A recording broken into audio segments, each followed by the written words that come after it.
Hello students, BA part first paper first political theory की class में आप सभी का स्वागत है। लास्ट क्लास में हमने डेमोक्रेसी के गुणों पर चर्चा की थी, जहाँ हम उसके मेरिट्स के बारे में चर्चा कर रहे थे। आज की क्लास में हम डिमेरिट्स ऑफ डेमोक्रेसी यानी कि लोकतंत्रात्मक शासन व्यवस्था की जो कमियां हैं या जो उसमें दोष है उन पर चर्चा करेंगे। लास्ट क्लास में हमने देखा कि लोकतंत्रात्मक शासन व्यवस्था समानता के सिद्धांत पर आधारित है।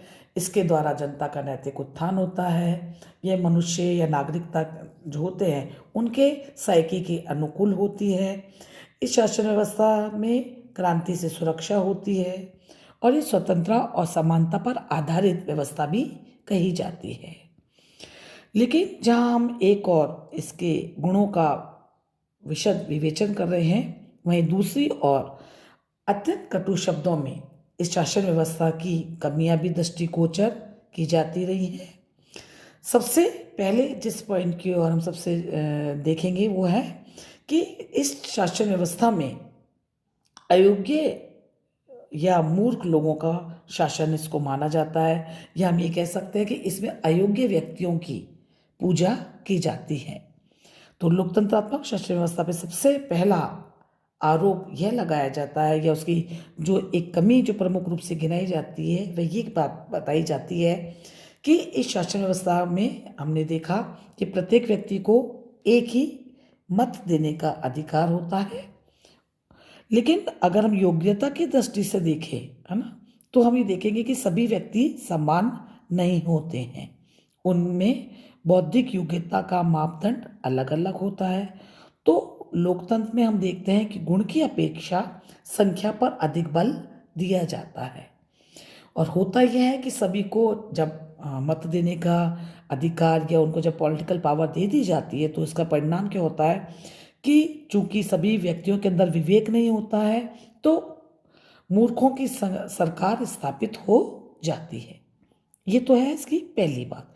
इसका दूसरा पार्ट ये है कि हम ये जानते हैं कि अन्य कलाओं की भांति जैसे चिकित्सा शास्त्र है, भवन निर्माण है, या शिक्षण का कार्य, ये एक आर्ट होता है। उसी प्रकार शासन कार्य या शासन भी करना भी एक प्रकार का आर्ट है, कला है। लेकिन चूंकि लोकतंत्रात्मक शासन व्यवस्था में हम देखते हैं कि अयोग्य व्यक्तियों को या संख्या के आधार पर अयोग्य व्यक्ति इसमें चुन लिए जाते हैं, तो शासन सत्ता ऐसे व्यक्तियों के हाथ में आ जाती है जो इस कला के जानकार नहीं होते हैं। तो ऐसे में हम स्वयं ही अपना अनुमान लगा सकते हैं कि लोकतंत्रात्मक शासन व्यवस्था में अकुशल व्यक्तियों के हाथ में सरकार की बागडोर आ जाती है।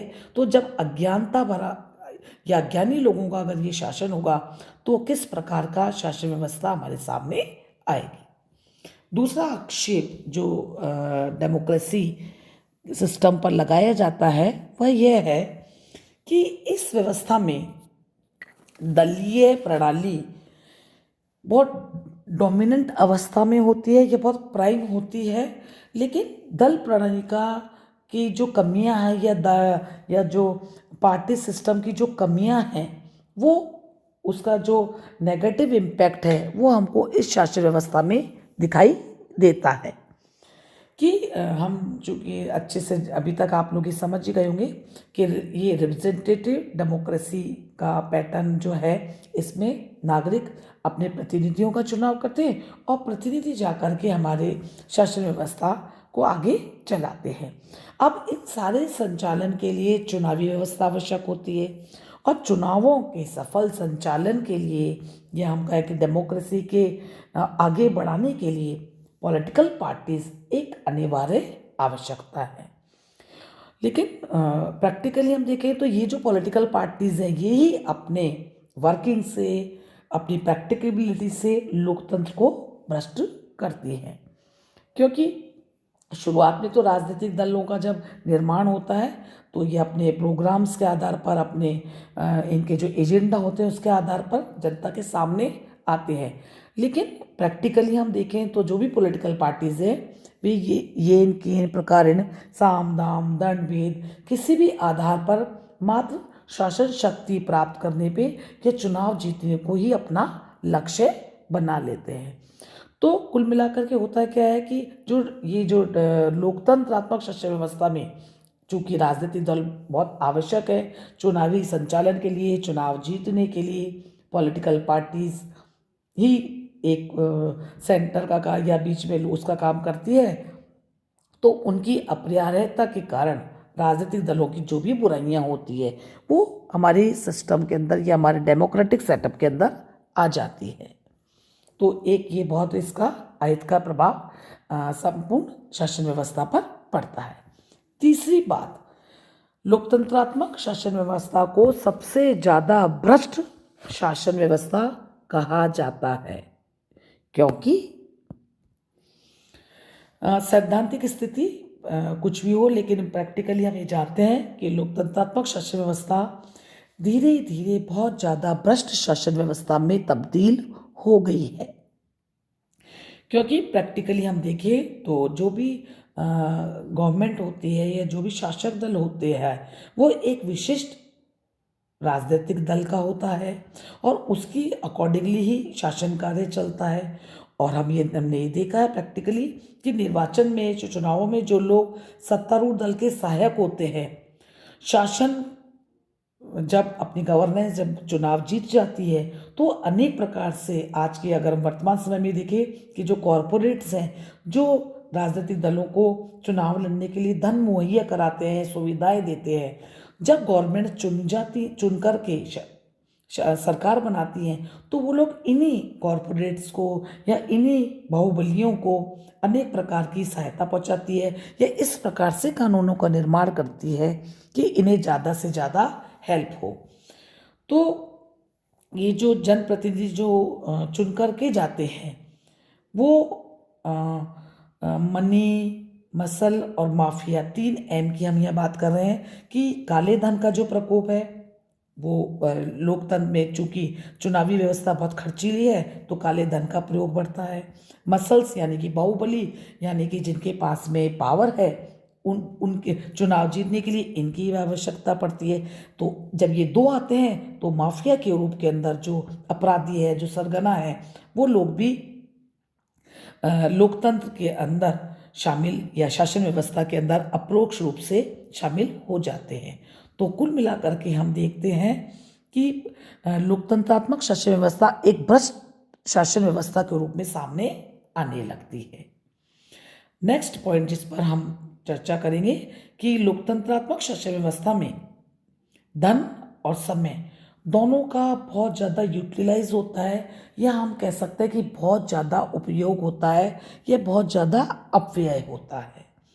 चूँकि हमको मालूम है कि डेमोक्रेसी में जब कानून निर्माण की प्रक्रिया चलती है तो विधानसभाओं की जो एक लंबी और एक जटिल और बहुत उबाऊ तो नहीं कहेंगे, हम एक लॉन्ग प्रोसेस पे जो एक प्रोसेस होता है वो एक बहुत लंबा होता है। तो इस जटिलता के कारण किसी भी कानून के निर्माण में बहुत अधिक समय लगता है और कई बार तो ऐसा होता है कि जब कानून पारित हो रहा है तब तक वो आउट ऑफ डेट भी हो जाता है। तो एक तो ये कारण है कि इस पर बहुत ज़्यादा समय का अपव्यय होता है। इसके अतिरिक्त जैसा कि हमने आपको ऊपर भी बताया कि चुनाव के समय बहुत बड़ी संख्या में सरकारी अधिकारियों को चुनावी ड्यूटी में लगाना पड़ता है, मतदाता सूचियाँ तैयार होती है, एक निर्वाचक मंडल के रूप में या निर्वाचक उसकी बॉडी के रूप के अंदर पूरी इलेक्टोरल बोर्ड एक पूरा कार्य करता है। तो इन सब कार्य करने के अंदर इलेक्शंस को कंडक्ट करने में बहुत अधिक पब्लिक फंड जो होता है, जो सार्वजनिक धन होता है, बहुत अधिक खर्च होता है। तो हम ये कह सकते हैं कि लोकतंत्रात्मक शासन व्यवस्था बहुत ज़्यादा खर्चीली है, बहुत ज़्यादा इसमें समय भी खर्च होता है। और एक और अन्य पॉइंट जिस पर हम चर्चा कर रहे हैं कि जनरली हम ये मानते हैं कि जो भी शासन व्यवस्थाएं होती हैं या अगर हम जनरली देखें राजतंत्रात्मक शासन व्यवस्था या कुलीन तंत्रात्मक शासन व्यवस्था जो परंपरागत रूप से चलन में रही है, उनके जो शासक वर्ग थे उन्होंने साहित्य है, जो लिटरेचर है, या कला है, संगीत है, इनके वो बहुत प्रेमी होते थे या जानकार होते थे। तो वो अपने शासन कार्य में या अपने शासक उनका जो भी समय होता था, उनके उस एरा में उन्होंने साहित्यकारों, कलाकारों, विद्वानों की को शरण देते थे और उनके कार्य को प्रोत्साहन देते थे। तो इससे क्या होता था कि कला और साहित्य का उन्नयन होता था। लेकिन चूंकि डेमोक्रेटिक सेटअप में हम जानते हैं कि सारी जो एक्टिविटीज़ होती है वो टोटली पॉलिटिकल होती है। तो इस कारण साहित्य और संस्कृति के क्षेत्र में बहुत ज़्यादा कार्य नहीं हो पाता है, या जो भी विद्वान होते हैं या जो भी कला साहित्य प्रेमी होते हैं उनको प्रोत्साहन नहीं मिलता है। तो इसलिए हम ये कह सकते हैं कि डेमोक्रेटिक सेटअप के अंदर या डेमोक्रेसी के अंदर मानव जीवन का सर्वोत्तम रूप से विकास या सर्वांगीण विकास नहीं हो पाता है। आगे की क्लास में, नेक्स्ट क्लास में हम आगे के पॉइंट्स पे चर्चा करेंगे। Thank you.